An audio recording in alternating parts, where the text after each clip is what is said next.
Zoupiti zoup, bienvenue dans le Zoupitives de cette semaine où je vais vous inviter à jouer au détective. Alors j'ai une anecdote qui date de ma vie d'avant pour lancer ma proposition, du moment où j'étais coordinatrice d'un projet européen et j'avais une de mes comparses slovènes, Maya, qui m'envoyait des emails. Et elle m'envoyait des emails en commençant l'email chaque fois par Nathalie, point d'exclamation, et puis elle écrivait son message. Et moi, à chaque fois que je recevais un email de Maya qui commençait par Nathalie, point d'exclamation, vous entendez comment je le dis, c'est comme ça que je le recevais. J'avais l'impression que Maya soit était fâchée sur moi, soit qu'elle avait quelque chose de très important à me dire, et en tout cas que j'avais intérêt à me concentrer. En tout cas, j'avais vraiment la sensation que je devais être plutôt sur mes gardes par rapport à ce que j'allais lire après. Donc c'était pas hyper agréable.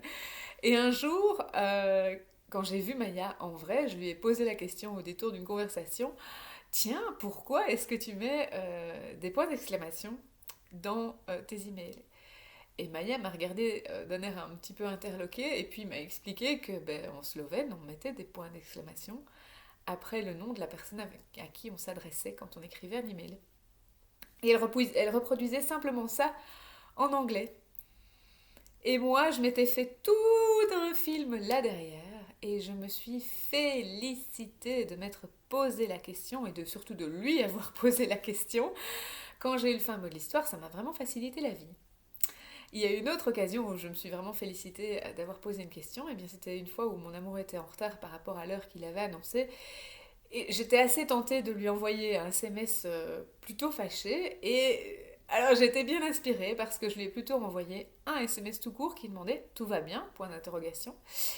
Et en fait tout n'allait pas bien parce que son vélo était en rade, qu'il était assez énervé. En plus je crois qu'il faisait pas très beau. Bref, mon SMS incendiaire aurait été très très très très mal reçu à juste titre. Et donc cette fois-là aussi, je me suis félicitée d'avoir posé la question plutôt que d'être restée sur mon mécontentement.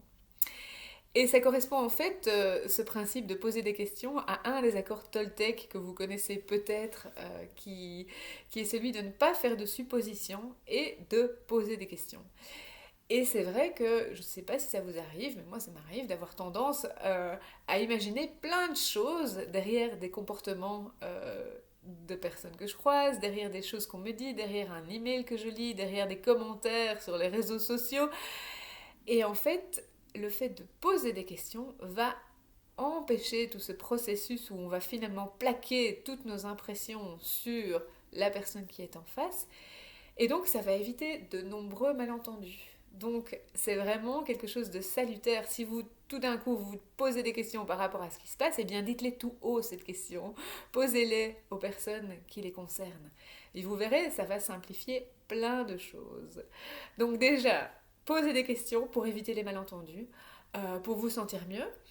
Et alors, il y a autre chose qui est magique par rapport au fait de poser des questions, mais ça va nous permettre de rencontrer le monde, le monde des personnes qui sont en face de nous, parce qu'on est tous et toutes différents, différentes.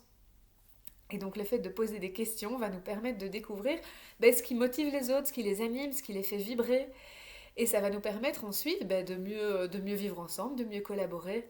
Surtout si on pose des questions qui sont des questions ouvertes. Des questions ouvertes, ce sont des questions qui ont besoin de plus qu'un ou deux mots pour avoir une réponse.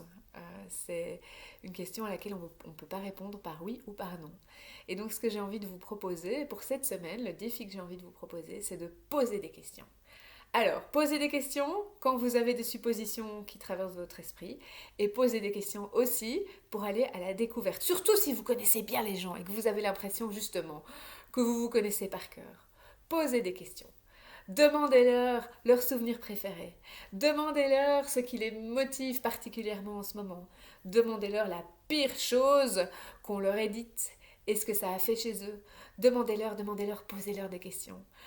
Le fait de poser des questions, c'est au cœur de la pratique du coaching. Et je vous assure, depuis que je suis coach, il y a une des choses que j'adore faire, c'est quand je ne coach pas, je pose aussi des questions parce que tout d'un coup, des portes s'ouvrent et je découvre des merveilles. Et c'est ce que je vous souhaite cette semaine. Je vous souhaite de vivre plus tranquillement par rapport à vos suppositions, mais je découvre. Je découvre, bah oui, je découvrirai, mais je vous souhaite surtout de découvrir aussi des merveilles. Zoupiti zoup!